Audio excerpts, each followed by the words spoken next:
निवडणुका जिंकायच्या म्हटल्या की साम दाम दंड भेद नीती काहीही वापरा, तुम्हाला ते माफ असतं।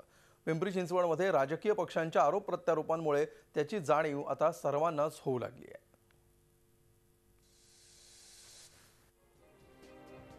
पिंपरी चिंचवडमध्ये भाजप राष्ट्रवादीमध्ये सध्या जोरदार आरोप प्रत्यारोप सुरू आहेत। पक्षात या नाहीतर चौकशी लावू अशी धमकी देणारे फोन रात्री अपरात्री नगरसेवकांना येत असल्याचा आरोप राष्ट्रवादीने केलाय। अशा धमक्यांना आम्ही तर काय घाबरत नाही।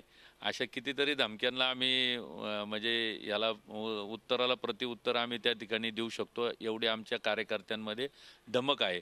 त्यामुळे असल्या गोष्टींकडे आम्ही कधीच लक्ष घालणार नाही आणि अशा जर गोष्टी आम्ही जर आमच्या कुठल्या कार्यकर्त्याला आल्या तर निश्चितच त्याच्यावरती कायदेशीर कारवाई करण्याचा आम्ही त्या ठिकाणी विचार करू। तर भ्रष्टाचाराने बरबटलेल्या राष्ट्रवादीला तसे भास होत असतील असा पलटवार भाजपने केलाय। पाण्याला कुत्र दचकतंय तशी त्यांना पाप दिसत असेल, आधीच त्याचं स्पष्टीकरण देण्याचा बहुतेक ते प्रयत्न करतायत। आता या आरोप प्रत्यारोपात तथ्य किती हे दोन पक्षच जाणोत, पण ही तर सुरुवात आहे।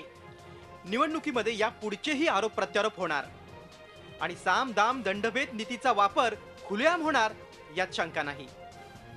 Kailaspuri, Zee media, Pimpri Chinchwad.